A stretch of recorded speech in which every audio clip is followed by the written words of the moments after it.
International politics हो या domestic politics, एक बात कॉमन है, जो लोग रूल करते हैं वो अच्छी स्टोरीज बनाना जानते हैं, लोगों को उसमें विश्वास कराना जानते हैं। क्या तालिबान ऐसी ही एक स्टोरी है जो पाकिस्तान की हुकूमत ने इतने सालों से पाकिस्तान की जनता को सुनाई कि बड़े काम का है तालिबान, लेकिन आज वो बैकफायर कर रही है स्टोरी।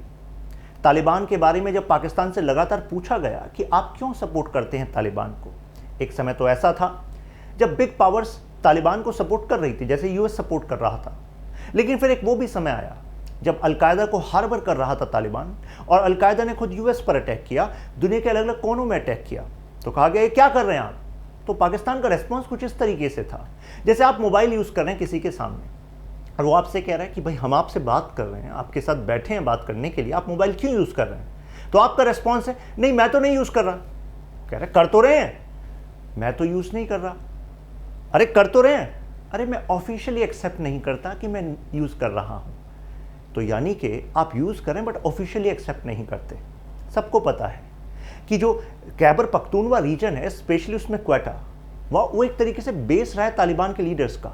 और आप सभी को पता है अलकायदा, ओसामा बिन लादेन कहाँ पाए गए? पाकिस्तान में पाए गए।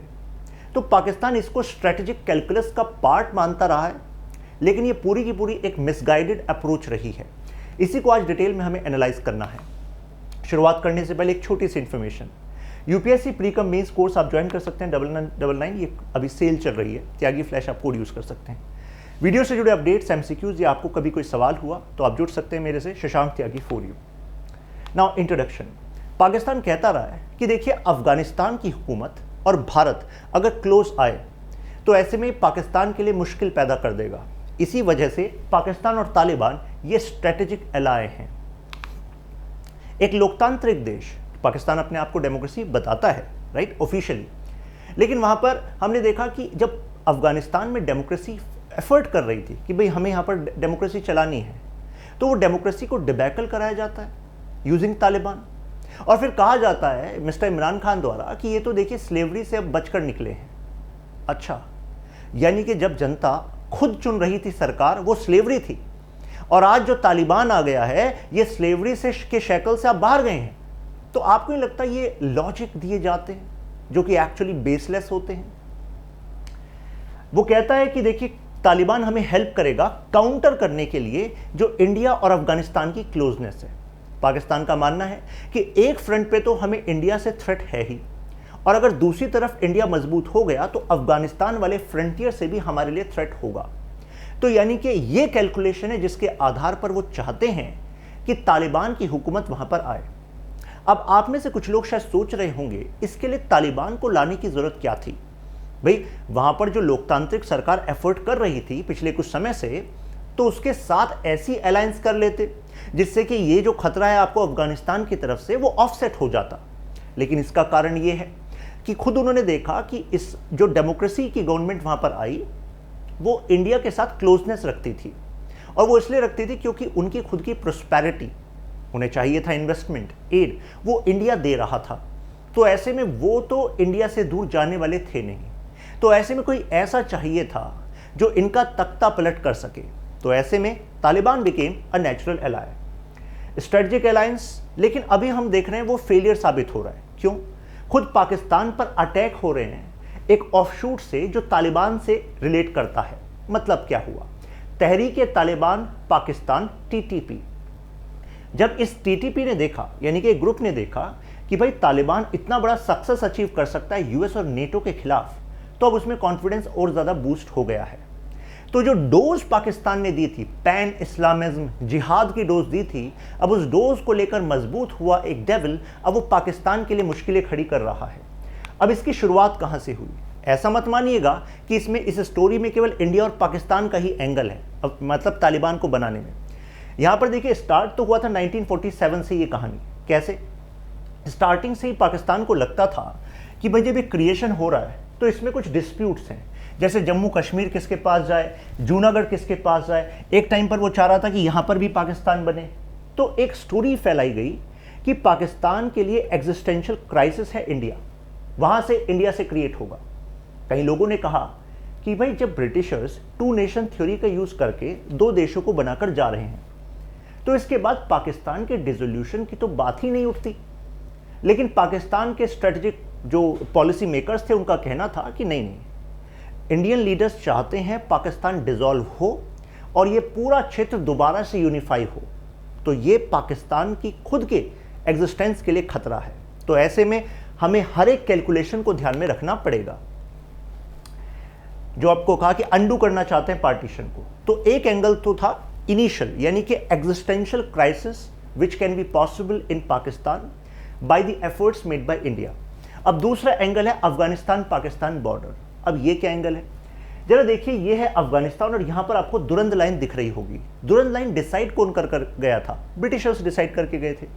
तो ऐसे में अफगान बेस्ड लीडर्स का कहना था कि भाई 1880 से जरा पहले का इतिहास खोलकर देखिए पाकिस्तान। पाकिस्तान ने कहा हाँ हमने देखा हुआ है, इसमें क्या नई बात है। तो अफगानिस्तान के लीडर्स ने कहा कि नई बात यह है कि जिस एरिया को अभी आप पाकिस्तान बता रहे हैं वो कभी अफगानिस्तान का पार्ट होता था। ये ब्रिटिशर्स, ये कॉलोनियल पावर्स आए और इन्होंने हमसे हमारा हिस्सा छीन लिया। अब क्योंकि ये चले गए हैं तो हमें तो अपना हिस्सा वापस चाहिए। पाकिस्तान ने कहा ये तो ना हो पाएगा। तो ऐसे में अफगानिस्तान और पाकिस्तान में भी टसल था। यहां पर ये जो आप एरिया देख रहे हैं इसको हम कह रहे हैं पाश्तूनिस्तान, disputed area of Pakistan.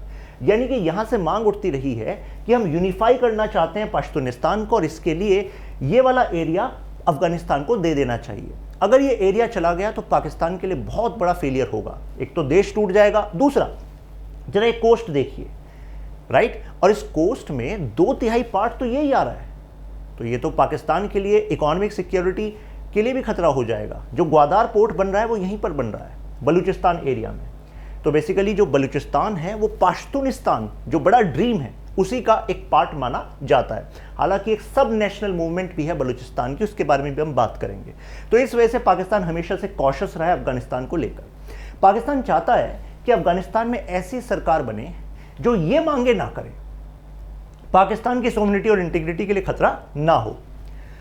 Kabul है हिस्टोरिकली, जो मैंने अभी आपको कहानी बताई वही यहां पर लिखी है और यहां पर पश्तूनिस्तान की मांग चलती रहती है। अभी जो तालिबान है उसमें भी कुछ जो फैक्शंस हैं वो पाश्तून है, इवन जो मेजॉरिटी ऑफ फैक्शंस है वो पाश्तून है। इसका मतलब क्या हुआ, देखिए तालिबान में भी कई सारे ट्राइब्स हैं, तजिक एथनिसिटी के ट्राइब्स भी हैं, पाश्तून भी हैं, अदर्स भी हैं, लेकिन मेजॉरिटी पाश्तून है। आप में से कुछ लोग सोच रहे होंगे कि सर जब तालिबान में मेजॉरिटी ऑफ फाइटर्स पाश्तून है और ये सपना उन लोगों के मन में है पाश्तूनिस्तान बनाना है, तो ऐसे में फिर वो पाकिस्तान के लिए खतरा नहीं होंगे क्या? हो सकते हैं, कुछ फैक्शंस हो सकते हैं, लेकिन पाकिस्तान ने इसको ऑफसेट करने की कोशिश की। कैसे? उस समय की हुकूमत तो मांग कर रही थी। ऐसे में जब तालिबान को सपोर्ट किया गया तो उनसे ये कहा कि भाई एक तो होता है अम्ब्रेला पाश्तूनिस्तान का और दूसरा है इस्लाम का, कौन से अम्ब्रेला आपको लगता है ज़्यादा इंपॉर्टेंट है? तो जाहिर सी बात है वो कहेंगे नहीं, इस्लाम का। तो पैन इस्लामिज्म, यानी कि अफगानिस्तान में एक ऐसी हुकूमत हो जो इस्लाम के आधार पर चले, जिहाद के आधार पर चले।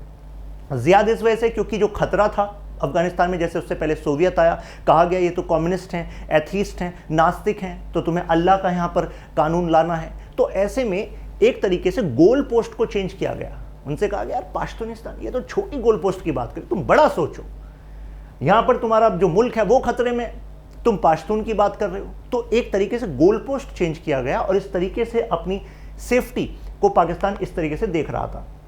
हामिद करजई, अशरफ गनी, दो प्रोमिनेंट लीडर्स उस समय के, जब डेमोक्रेसी चल रही थी, दोनों ने एक बैलेंस करने की कोशिश करी पाकिस्तान के साथ, लेकिन उन्होंने कभी पाश्तून यूनिटी को क्वेश्चन नहीं किया।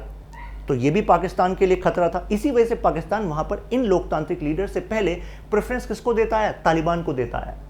अब पाकिस्तान, अब देखिए पहला रीजन आपको पता लगा इंडिया, ठीक है, जो इंडिया और पाकिस्तान की डायनेमिक्स की शुरुआत हुई 1947। दूसरा आपको पता लगा अफगानिस्तान और पाकिस्तान का बॉर्डर, क्यों वो तालिबान को बनाना चाह रहा था। और तीसरा है यूएस, क्यों? क्योंकि यूएस अपनी स्ट्रेटेजी देख रहा था। सोवियत यूनियन इंटरवीन करने लग गया था अफगानिस्तान में। हम बात करें 1979 की, तो 1980s में यूएस को समझ में आया कि भाई अब वहां पर सिविल वॉर चल रहा है। जब गृह युद्ध चलता है, एक तरफ सोवियत सपोर्टेड फोर्सेस हैं, एक तरफ खुद कबीले हैं अफगानिस्तान के, तो करीब 3 मिलियन लोग रिफ्यूजीज बॉर्डर के इस पार आ जाते हैं, यानी कि पाकिस्तान में आ जाते हैं। यूएस कहता है कि जो 30 लाख लोग हैं ना, ये तुम्हारे लिए लायबिलिटी नहीं है, ये तो एसेट है। पाकिस्तान ने कहा अरे रिफ्यूजी हैं, कैसे एसेट हैं? यूएस ने कहा एसेट इस वजह से हैं क्योंकि हम देंगे तुम्हें पैसा, हम देंगे तुम्हें हथियार, और इस वजह से दे रहे हैं क्योंकि तुम्हारे पास ये रिफ्यूजी हैं। पाकिस्तान के दिमाग की घंटी बजी है, बात तो ठीक कह रहे हैं। पैसा आता है, हथियार आता है, इन रिफ्यूजी कैंप्स में मदरसाज लगाए जाते हैं जिनको यूज किया जाता है एज ट्रेनिंग सेंटर्स, जिससे कि यहां से तालिबान निकल सके, ऐसे लोग निकल सकें जो कि फाइट करें। हालांकि उस समय वर्ड तालिबान यूज नहीं हो रहा था, उस टाइम मुजाहिद बोला जा रहा था, मुजाहिदीन बनाए जा रहे थे। तालिबान उसके बाद क्रिएट होता है एक अलग अलग ग्रुप। तो ऐसे में यूएस ने सपोर्ट किया, इसका इस्तेमाल पाकिस्तान ने किया। पाकिस्तान को लगा मेरे पास पैसा आ रहा है, हथियार आ रहा है। ये उस समय की बात है जब यूएस को चूज करना पड़े अगर इंडिया और पाकिस्तान में से, तो यूएस पाकिस्तान को ही चूज करेगा। Pakistan was way more important for US than India. कारण क्या है? क्योंकि भाई यूएस का मेन दुश्मन कौन था? यूएसएसआर। और यूएसएसआर का इन्फ्लुएंस कहां पा रहा था? अफगानिस्तान में। अफगानिस्तान से डायरेक्ट बॉर्डर किसका जुड़ा हुआ है? इतना बड़ा बॉर्डर वो पाकिस्तान का जुड़ा हुआ है। तो ऐसे में अगर अफगानिस्तान में कुछ मिशंस करने हैं तो एक्सेस कहां से जरूरी है? पाकिस्तान से जरूरी है। तो इस वजह से Pakistan became a major ally of US. Pakistan ने इंक्रीज करना स्टार्ट कर दिया अपने इन्फ्लुएंस को इस एरिया में, और फाइनली इस्लामिस्ट टीम्स, उनको लगा कि ये ज्यादा काम की रहेंगी, क्योंकि इस्लामाबाद को लगा कि भाई इस आइडिया को हम प्रमोट कर सकते हैं, इस आइडिया के बेसिस पर हमारा क्रिएशन हुआ, तो हम एक तरीके से फ्लैग बियरर हो सकते हैं इस आइडिया के अगेंस्ट दिस कम्युनिस्ट इन्फ्लुएंस, और इसका उन्होंने इस्तेमाल किया। अब नेक्स्ट एंगल आता है पाश्तून का। अभी आपको बताया कि पाश्तूनिस्तान मूवमेंट, राइट? अभी भी ऐसे कुछ फैक्शंस हैं जो कहते हैं कि पाश्तूनिस्तान एक अलग से देश होना चाहिए। Ethnically they are united. जब यूएसए का वहां पर इंटरवेंशन हो जाता है 2001 में, मैं आपको बता दूं 1996 से 2001 तक तालिबान की पहली सरकार वहां पर चली थी। अभी जो चल रही है वो तालिबान की दूसरी सरकार चल रही है। पहली सरकार के बाद 2001 में जैसे ही US supported by NATO invasion वहां पर होता है, तो ऐसे में जो पाश्तून से, ऐसे पाश्तून जो सेक्युलर थे या पाश्तून नेशनलिज्म में बिलीव करते थे, उनको वहां पर बल मिल जाता है। तो ऐसे में वो स्ट्रांग होने लगते हैं। अब यह पाकिस्तान कहता है कि इनको सपोर्ट करता है इंडिया, क्योंकि सेक्युलर है, और दूसरा ये नेशनलिस्ट कंपोनेंट है पाश्तूनिस्तान। अगर ये मजबूत हो जाते हैं तो इससे पाकिस्तान वीक हो जाएगा। तो ऐसे में वो चाहता था कि इसका कुछ ना कुछ सोल्यूशन तो हो। तो ऐसे में उसने अपना सपोर्ट तालिबान को और ज़्यादा बढ़ाना स्टार्ट कर दिया। पाश्तून और पैन इस्लामिज्म, उसने कहा किसको चुनना है? तो बड़ी हेड को चुनो, बड़े अम्ब्रेला को चुने। तो बड़ा अम्ब्रेला क्या है? Pan Islamism. इसको ऐसे समझा देता हूँ, अगर मान लीजिए डोमेस्टिक पॉलिटिक्स में भी वोट्स बटे हुए हैं कास्ट के बेसिस पे, ठीक है, और किसी पार्टी को अब इन वोट्स को कंसेंट्रेट करके अपने पाले में लाना है, तो क्या तरीका अपनाएंगे? भाई उनको कुछ ऐसा अम्ब्रेला दो जिसमें सब इकट्ठे आ सकें। उनसे कहो कि भाई देखो, आप जाति जाति की बात कर रहे थे कि आपकी जाति मजबूत होनी चाहिए, आपके साथ गलत हुआ है, राइट? हम समझते हैं उन भावनाओं को, लेकिन अब आपको खतरा जो है धर्म के आधार पर है, तो आप किसको चुनोगे? जाति को, धर्म को? तो कहेंगे धर्म को। तो अब कितनी सारी जो जातियां थी वो कंसेंट्रेट हो जाएंगी एक अम्ब्रेला में, धर्म के अंतर्गत। धर्म एक बड़ा अम्ब्रेला हो जाएगा, और ऐसे में जो जातिगत राजनीति करती थी पार्टी, उनका तो हालत खराब हो जाएगी, राइट? तो इसी वजह से मैं कह रहा था कि स्टोरीज वर्क करती हैं डोमेस्टिक पॉलिटिक्स में भी और इंटरनेशनल पॉलिटिक्स में भी। अब देखिए, पाकिस्तान ये मानता है कि तालिबान जो है इंश्योरेंस की तरह है, यानी कि अगर वो सफल होता है, जो कि अब हो गया है अफगानिस्तान में, तो ऐसे में वो इंडिया का इन्फ्लुएंस उस एरिया में कम कर देगा। मैं आपको एग्जांपल देता हूं। जैसे इंडिया ने हैवीली इन्वेस्ट किया छाबहार पोर्ट पर ईरान पर। इंडिया चाहता था कि ईरान के थ्रू हम अफगानिस्तान का इस्तेमाल करें, मतलब अफगानिस्तान की टेरिटरी का यूज करें, और उसके बाद फिर तुर्कमेनिस्तान, राइट? तो ऐसे में हम सेंट्रल एशिया में अपने व्यापार को बढ़ाना चाहते थे, राइट? लेकिन अगर यहाँ पर तालिबान आ जाता है तो हमने क्या, अब हमारे लिए क्या हुआ कि यार हमने 2 बिलियन से ज़्यादा वहाँ पर एड इन्वेस्टमेंट किया है। अब तालिबान आ गया, अब हमें नहीं पता अगली सरकार की कैसी प्राथमिकताएं होंगी, तो हमारा जो इन्वेस्टमेंट है वो रिस्क पे है, राइट? और ये किसके लिए फायदा है? वो पाकिस्तान के लिए फायदा है। तो इस वजह से इंडिया के अगेंस्ट वो इंश्योरेंस की तरह मानता रहा है। Pakistan supplied protected havens, areas दिए हैं अफगानिस्तान को कि भाई आप यहाँ पर रहिए। जैसे मैंने कहा कि क्वेटा बेस्ड ग्रुप कहा जाता था एक टाइम पर तालिबान को। अब साथ में देखिए increase in number of attack. अब क्या हो रहा है, जो आपको बताया टीटीपी, तहरीक तालिबान पाकिस्तान, वो मजबूत हो गई है और वो अटैक कर रही है पाकिस्तान पे on this pan Islamism and jihadist idea. 124 से ज़्यादा टेररिस्ट अटैक हुए, पाकिस्तान के मिलिट्री बेस पर अटैक हुआ, प्राइमरी स्कूल पर अटैक हुआ। आपने देखा होगा, मतलब काफ़ी न्यूज़ थी कि इतने सारे बच्चे जो हैं वो बेसिकली इस टेररिस्ट अटैक में मारे गए, राइट? तो एक तरीके से ये है कि आप डेविल को क्रिएट करेंगे तो अल्टीमेटली उसका नुकसान आपको होगा। मैं यहाँ पर, मुझे याद आ रहा है महात्मा गांधी जी की एक बात, उन्होंने कहा था कि वायलेंस से आज़ादी मिल सकती है। मीन्स वायलेंस से आप ब्रिटिशर्स को भगा सकते हो सकता है, लेकिन आज़ादी इन ट्रू सेंस मिल जाए वो शायद पॉसिबल नहीं है। इस बात पर काफ़ी क्वेश्चन हुआ गांधी जी पर, ये क्या बात आप कर रहे हैं? अरे आज़ादी का मतलब यही तो है कि जो कॉलोनियल पावर हैं उनको बाहर फेंके, ये आज़ादी है। तो गांधी जी कहते थे आप इसकी गहराई को मिस कर रहे हैं। आज़ादी का मतलब है जब लोगों के पास चॉइसेस होगी एक बेहतर भविष्य की। तो कई लोगों ने कहा इसमें क्या दिक्कत है, जब ये ब्रिटिशर शोषण करें इनको भगाएंगे तो चॉइस ही होगी, बहुत सारी चॉइसेस होंगी बेहतर भविष्य की। गांधी जी ने कहा कि अगर आपने वायलेंस का इस्तेमाल करके, कुछ ग्रुप्स बने, वायलेंस का इस्तेमाल किया और ब्रिटिशर्स को भगा दिया, तो ऐसे में अब एक्सपीरियंस हो जाएगा इंडियन मासेस को कि वायलेंस के थ्रू हम ब्रिटिशर्स को ओवरथ्रो कर सकते हैं। और ऐसे में अब आगे भी इस एक्सपीरियंस का इस्तेमाल हो सकता है। जैसे कई देशों में हुआ जहां पर वायलेंट ओवरथ्रो हुआ किसी पावर का, तो कई बार जो नई पावर आई उसके खिलाफ भी वायलेंट ओवरथ्रो की चांसेस बढ़ गए।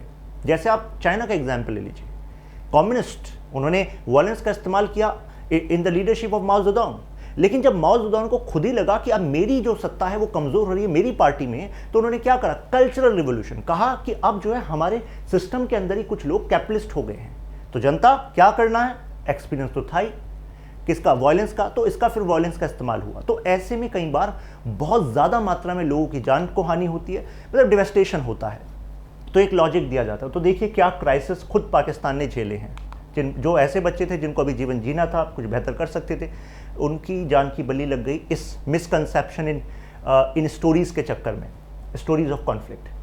अब जब इतने बड़े अटैक हो गए पाकिस्तान पे, अब वो शांत तो बैठ नहीं सकते थे क्योंकि जनता जवाब मांगेगी, तो पाकिस्तान ने एयर स्ट्राइक करी इन दीज टेरिटरीज जहाँ पर टीटीपी के होने के कयास लगाए जाते हैं। तो ऐसे में तालिबान ने इसका प्रोटेस्ट किया कि भाई आप ये क्या कर रहे हैं। तो फिर उसके बाद जब यूएसए का विड्रॉल हुआ, हम उस टाइम की बात करें कि जब यूएसए का विड्रॉल नहीं हुआ, अब जैसे यूएसए का विड्रॉल हुआ तो अब जो तालिबान अभी कुछ एरियाज में अपनी सत्ता रखता था, अब वो पूरे काबुल पर काबिज हो गया। तो ऐसे में ये एक ब्लो था पाकिस्तान के लिए भी, क्योंकि पाकिस्तान भी सोच रहा था कि इतनी जल्दी ऐसा नहीं होगा। तो पाकिस्तान वाया अफगानिस्तान, पाकिस्तान चाहता था कि स्ट्रेटजिक कैलकुलस में मैनेजमेंट तभी हो पाएगा जब यहाँ पर तालिबान रहेगा, और तालिबान की फुल सत्ता अभी नहीं आएगी। कारण मैं इसका लॉजिक बताता हूँ आपको। देखिए जब चांसेस बने रहते हैं कि ऐसा होगा या नहीं होगा, तो ऐसे में पाकिस्तान की इंपॉर्टेंस बढ़ती है। लेकिन अब अगर वो क्लैरिटी आ गई है कि भाई तालिबान आ गया है तो अब, और यूएस चला गया है, तो ऐसे में क्या यूएस की नज़रों में अब पाकिस्तान की उतनी इंपॉर्टेंस होगी? नहीं होगी, राइट भाई। अभी तक पाकिस्तान को इसलिए सपोर्ट करता रहा क्योंकि उसको ज़रूरत थी पाकिस्तान की टेरिटरी की। लेकिन जब क्लियर हो गया है कि अब तालिबान आ गए तो अब उसकी इतनी ज़रूरत नहीं रहेगी। तो ऐसे में पाकिस्तान को लगा कि यार ये तो मेरे लिए strategically I am going to be on back foot. Pakistan didn't anticipate this. और देखिए पोस्ट विड्रॉल बिडेन एडमिनिस्ट्रेशन ने क्या करा, विड्रॉल तो किया ही, लेकिन साथ में एक डिस्टेंस भी बना लिया पाकिस्तान के साथ। यही बात मैं आपको समझा रहा था। अब पाकिस्तान के लिए चैलेंज आ गया कि यार ये मिसकैलकुलेशन हुई है, अब हमें मैनेज करना है तालिबान को भी और यूएस को भी, we have to manage ties. अब पाकिस्तान को एक अपना नया रोल देखना था, वो रोल आया मिडिल मैन का।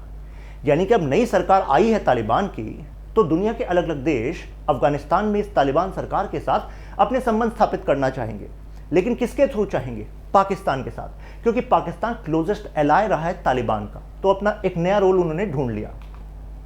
जैसे चाइना को इन्वेस्टमेंट करना है, तो चाइना को पता है कि मेरी पाकिस्तान के साथ करीबियां यहां पर काम आएंगी। पाकिस्तान इंटेलिजेंस ने हेल्प किया तालिबान को लगातार, और ऐसे में कुछ इंपॉर्टेंट कॉन्स्टिट्यूंसीज जो हैं पाकिस्तान की, जहां पर फंडामेंटलिज्म और ये ज़्यादा है, उस पर बेसिकली ज़्यादा इन्फ्लुएंस हो गया तालिबान का। अब तालिबान इसी का इस्तेमाल कर रहा है अगेंस्ट पाकिस्तान, तो ये भी एक स्ट्रेटेजिक फेलियर है। जैसे हक्कानी कम्युनिटी, तो ये तालिबान के अंदर ही एक फैक्शन है जिसके पास सिग्निफिकेंट अमाउंट ऑफ फाइटर्स हैं, जो तालिबानी फाइटर्स हैं। और इसकी इंपॉर्टेंस इस बात से आप लगा सकते हैं कि इस हक्कानी ग्रुप के लीडर को डेप्यूटी प्राइम मिनिस्टर का दर्जा मिला हुआ है अभी जो सरकार बनी है अफगानिस्तान में। अब पाकिस्तान ने फिर टीटीपी पर जो ड्रोन अटैक किए हैं, तो ऐसे में अब अफगानिस्तान की बेस तालिबान सरकार ने कहा है कि ये तो आप सोवरेनिटी पर हमला कर रहे हैं। यानी कि जो आप कन्वेंशनली मानते हैं कि everything is good between Taliban and Pakistan, वो नहीं है। इनके बीच में भी प्रॉब्लम्स हैं। बलूचिस्तान सेपरेटिस्ट मूवमेंट, रिपब्लिक जो अफगान की गवर्नमेंट थी, यानी कि इससे पहले जो लोकतांत्रिक सरकार थी, वो सपोर्ट करती रही है बलूचिस्तान की मूवमेंट को। और यहाँ पर पाकिस्तान का कहना है इन दोनों के सपोर्ट के पीछे है इंडिया।